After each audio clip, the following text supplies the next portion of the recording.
The photos.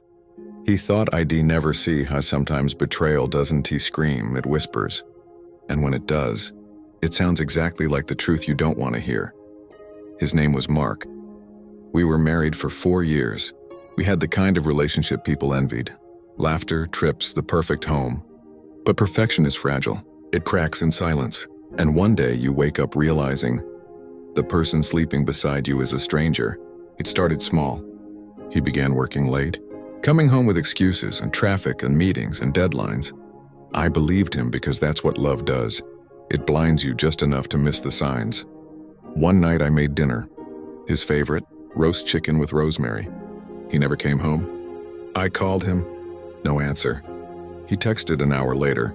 Don't wait up. Busy night. Something inside me shifted that night. Not anger, not sadness, just awareness. The next day while he was showering, his phone buzzed. A message popped up on the lock screen. Same place tonight? My heart stopped. I didn't open it. I didn't need to. The next few days I started paying attention. The way he smiled when he checked his phone. The sudden cologne he never wore before. The songs he played in the car. Romantic ones, but not for me. I didn't confront him. I waited.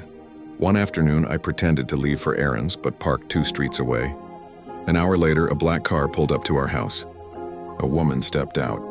Younger, beautiful, wearing my favorite perfume. She rang the doorbell and Mark opened the door. Smiling, he didn't even hesitate. He hugged her and kissed her like he'd done it 1,000 times. I didn't move. I just sat there watching the man I loved erase every word he'd ever said to me. I drove away quietly, numb. That night I said nothing. I cooked dinner. I smiled. I kissed him goodnight. Because sometimes, silence hurts more than confrontation ever could. The next morning, he left for work.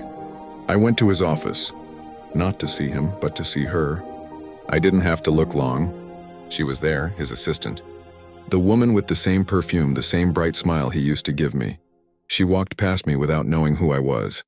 But I knew her, and I knew exactly what I was going to do. I waited 2 weeks. Just long enough for him to think I didn't suspect a thing. One night while he slept, I took his phone. It wasn't the messages that broke me. It was the photos. The same dinners he told me he spent working late. The same weekends he said he was visiting his brother. Her hand in his. Her smile reflected in his glasses. I stared at them for hours, and not out of jealousy, but clarity. This was who he really was. A man who could look me in the eyes every morning and still kiss someone else every night. The next day I printed every photo. Not to confront him, but to remind myself that love without loyalty is just habit. I placed the photos in an envelope, sealed it, and left it on his pillow next to his phone. No note, no words, just truth printed in color. When he came home that night, I was already gone. No argument, no goodbye, just emptiness, the kind that hurts louder than shouting. He called me, over and over. I didn't answer. A week later, he sent me a message. I don't know what to say. I replied once.